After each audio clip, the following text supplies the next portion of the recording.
The big question is, how is this green transition going to be paid for? To what extent are fossil fuel revenues actually vital for the acceleration towards new green technologies? And how are you trying to balance the kind of short-term goals, this need for energy security, with these long-term commitments by focusing on energy security right now? Now it's been pushed up the agenda. Are you not concerned that it will slow down the overall transition, at least set it back? Well, to be a realist, I would say that it will, yes, at least temporary. I think the worst thing we can do is take our foot off the pedal in terms of the energy transition. We should not allow ourselves to be talked into a position where somehow achieving net zero and achieving energy security are mutually exclusive. They're not.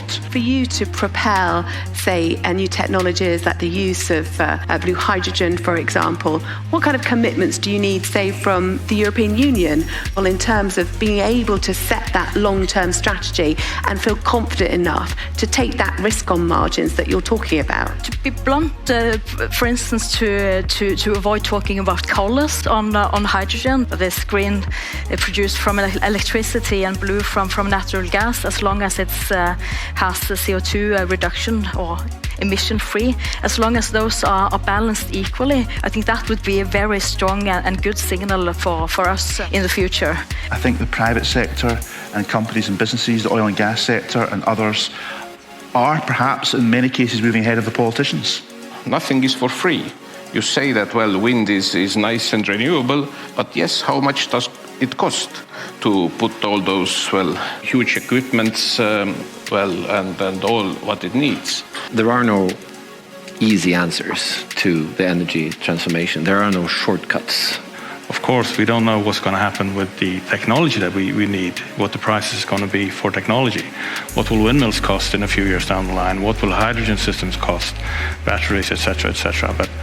But we have to go in this direction, and policy-wise, and as far as we can see just now, it looks like electricity is a better and cheaper and cleaner way to go than water. Well, what concerns Arctic region, then yes, I'm optimistic, because in Arctic region, well, you have here a lot of, well, energy resources, I mean renewable energy resources, well, wind, hydro, and so on. And I guess that also, well, the rather big amount of common sense is here as well. This is my subjective impression. So that in this sense, I think that yes, what concerns Arctic, then the future is bright.